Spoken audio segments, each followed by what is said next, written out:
All right, so here we go, guys. Obviously, we're going to be talking about EQ and IQ. Let's start with IQ first. I've got a couple of IQ test questions for you. Here we go. Number one, what goes up but never comes down? And I've got to say, I actually don't like the answer to this one. I don't even like thinking about this question, to be honest, because this affected me over the last month since we met last time. If you haven't got it, the correct question is, maybe you can pop them in the chat as you go. The answer is your age. And so, yeah, I did have a birthday, turned 55, and it just keeps rising. Not so fun. But anyway, we do what we do, what we can do. Here's the second question. Think really carefully about this one, friends. Stretching our grey matter here. So a house has 4 walls and each of the walls face south. Each wall has its own window, and then suddenly a bear enters the house through that window or through one of the windows. Question is, what color is the bear? All right, see how you go. Pump that into the chat if you think you know what the correct answer is. I actually can't see the chat function when I'm sharing my screen, but if you have the answer, if you wrote white, you are correct. Give yourself a round of applause. Why is it white? For those who are still trying to figure this out, clearly if all of the walls face south, then it must be the only place that could happen on the planet is directly on the North Pole. So you are in the Arctic, yes, and so therefore it's a polar bear. Must be white. So how are you doing? 1 out of 1, 2 out of 2. You got both the answers correct. Here's the third one. Thinking. How much is half of 2 plus 2? Okay, put your answers in there. What do you think in the chat function? How much is half of 2 plus 2? Well, it is exactly 3. Now, if you got 4, you're forgiven because it looks a bit tricky. But if you read this really carefully, what is half of 2? Well, that's 1. Plus 2 is 3. So the correct answer is 3. So there's the IQ test. And for those of you who have done IQ tests before, I don't know how you went with that. For those who are not familiar with how an IQ test works, pretty much you do these thinking type questions about how well you can process information, and then you get a score. A score of 100 is normal for your age. If you get below that, well, then that's not ideal. But if you get above a score of 100, then you're into the more sort of academically gifted region. There was a great fascination in the early part of the 20th century on this whole idea of IQ tests. And what we thought is that, hey, if we could figure out who these people are that have high IQs, they will do amazing things. And there was this particular research by the name of Lewis Turnman, and he conducted this study called the Genetic Studies of Genius. And what he did is he said, he was based in the United States. He said, let's see if we can find kids, get them to do IQ tests, and we'll find kids that are in the genius realm. These are kids that have IQs above 140. And he said, and let's then study them and see what amazing things they do with their life because they're so smart. And so they actually found quite a few of these kids. There was about 1,444 of these kids that had a IQ above 140. And they're referred to him because his name was Lewis Turnman, the lead researcher. They called these kids the Terminites. And so what they did is they studied these Terminites over the decades that followed and watched to see what amazing and profound contributions they made to the world. And do you know what they found? Well, yeah, there were some kids. Some of the Terminites did actually do some pretty cool stuff. They turned into screenplays and they were CEOs. I actually think that they even had one of the Terminites turned into an American president at one point in time. But there were some kids that were quite successful, as you'd sort of judge success or could judge success. But there were actually a big chunk of them that sort of were fairly average, fairly normal. And average and normal is great. There's no problems with that. But then there were actually some of those Terminites who, by most metrics that we would apply, flunked out in life, right? Didn't do well at all, didn't grow into, functional members of society, really struggled with their relationships, even spent time in prison. So, there was there was this really interesting epiphany, and what Lewis Terman actually documented from this, and he so has this quite interesting quote, because he actually expected that we would see some marvelous things from this cohort of young people, and what he actually ended up by having to concede is that IQ wasn't actually that big a predictor of life success at all.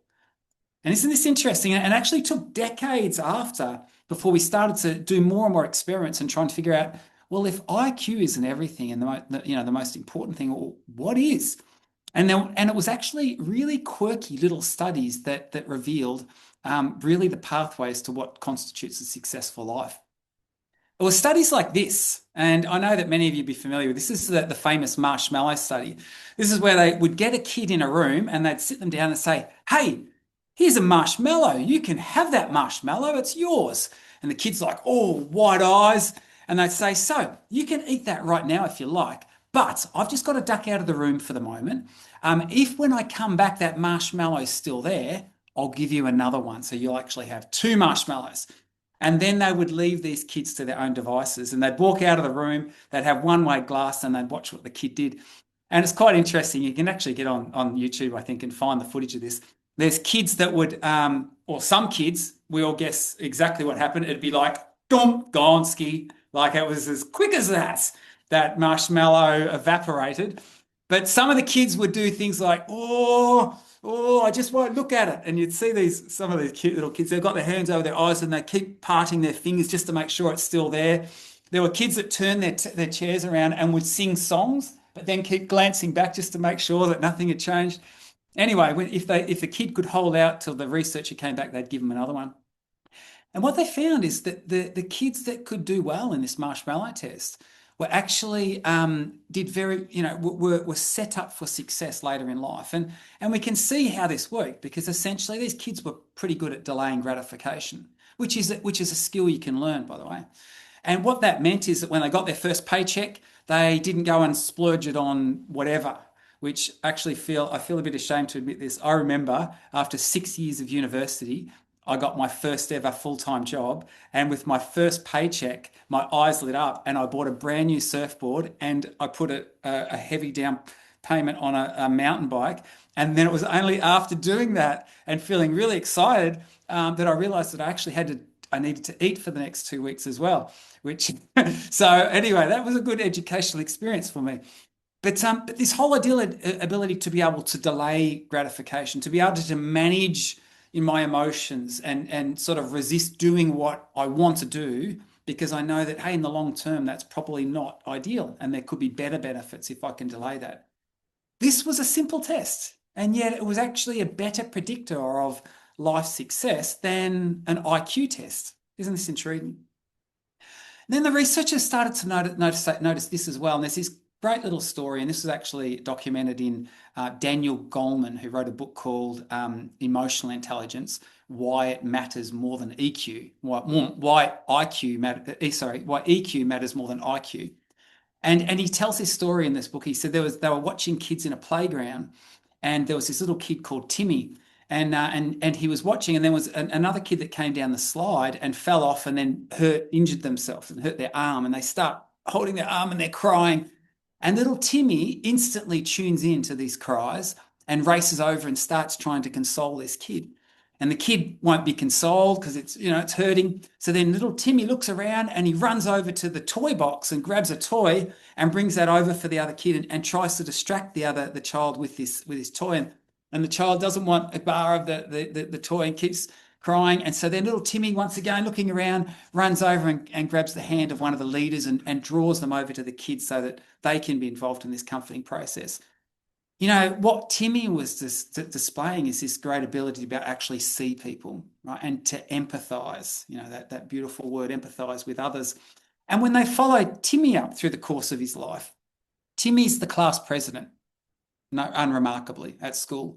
Timmy, because he gets voted that way, everyone likes Timmy. And when Timmy started a job, there were particular people that gave Timmy a leg up, right? It actually helped him along his way. And so Timmy actually did really well. Timmy did pretty good in his relationships as well.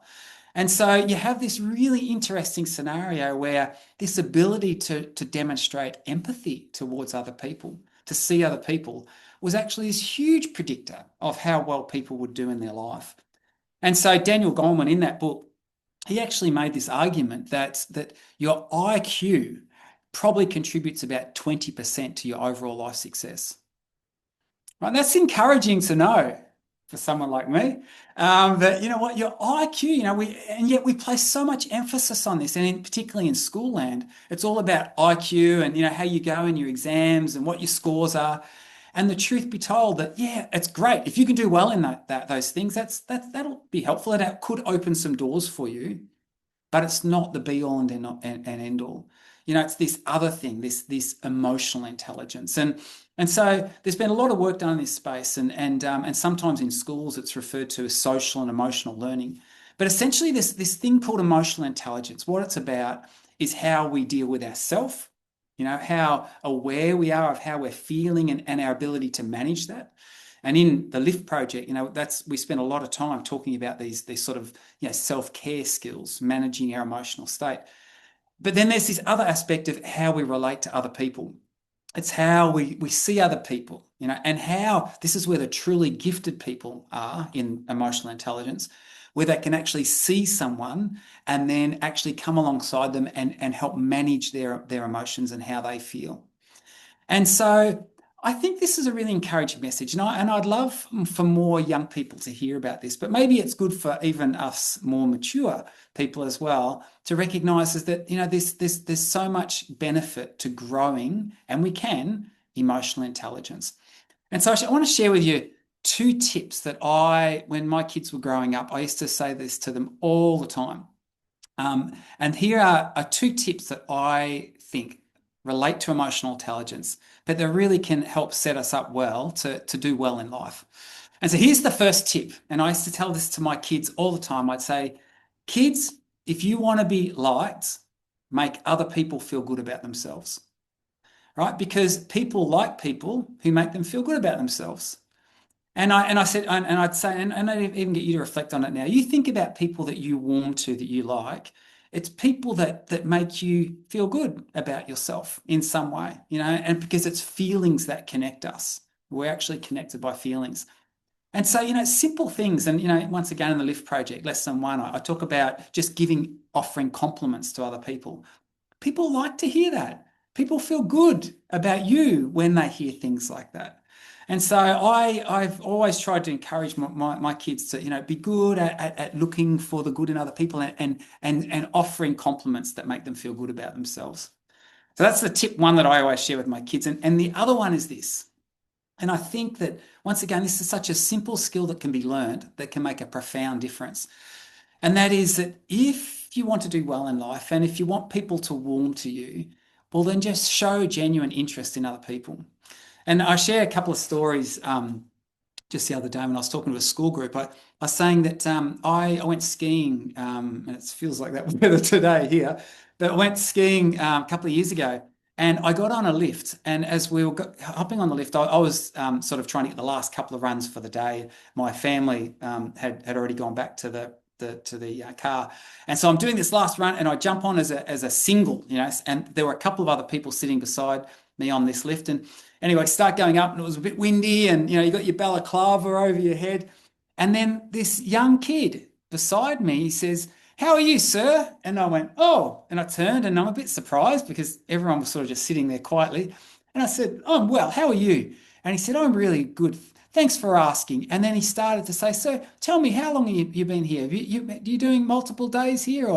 And then it got on. And by the time we got to the end of this short, well, not that short, but this lift ride, he'd asked me about what I did for a job, and I told him about the things that I was up to. And he said, "Oh, I'm really interested in that. In fact, I'm interested in doing something similar." And when at the end of that lift ride, I said, "Here is my number. If you need any help, you just give me a call." And I share that story because, you know what? When we show interest in other people, they will show interest in you, and they'll give you a leg up. And I see evidence of this. My youngest, this is my last story. My youngest child, Caleb, he's very good at this. And even as a little tacker, he was always good at just talking with older people. And I say this to young people nowadays: get good at showing interest in older people, more mature people, because they will take an interest in you and they will give you that leg up and provide you with opportunities that you otherwise wouldn't have. My son Caleb, he was working at a footwear store, and anyway, about a few months back, I get a phone call from the school that my son graduated from last year, and the school said, "Hey, we're just trying to track down Caleb. Would you mind passing on this message? We've been contacted by the personal assistant of a CEO of a man who owns a business in Sydney, who said that he got served at a footwear store by a young fellow by the name of Caleb. And he mentioned in passing that he was studying business. He was next year at university, and that currently he was attending this particular school. And anyway, this CEO they were offering an internship at the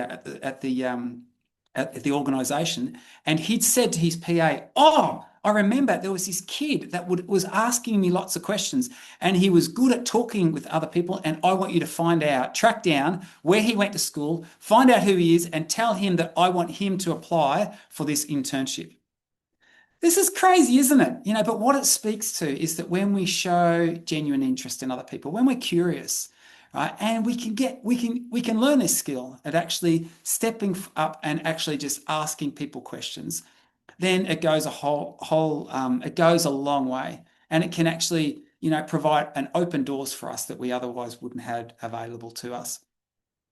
So this whole idea of, I think it's a good message to hear. And I think, I even said to say to young people nowadays, if you can develop that skill, that last one that I just referred to, of actually, showing an interest in other people, particularly more, senior members of the community, you'll be remembered for that, right? I remember that kid on that ski lift. That person, that CEO, he remembered, because it's so atypical nowadays that young people actually have this ability to be able to eyeball someone and actually speak to them and communicate with them and show interest in them. So young people can actually get a distinct sort of advantage in life if they can grow this skill. And so I always encourage young people to do that. Just get better at asking questions and showing interest in others and making them feel good about themselves. So we have some reflection questions, and I'll read them out, and I'd love to chat about this. So first of all, do you agree? So, the research sort of suggests that EQ is more important than IQ, but do you agree that that's the case? Do you agree that EQ is more important than IQ for living a successful life? There's question one. Question two, do you know someone who is high in emotional intelligence? I do. What characteristics do they demonstrate? What do you see in them? And then question three, what's one thing you could do this month to grow your EQ?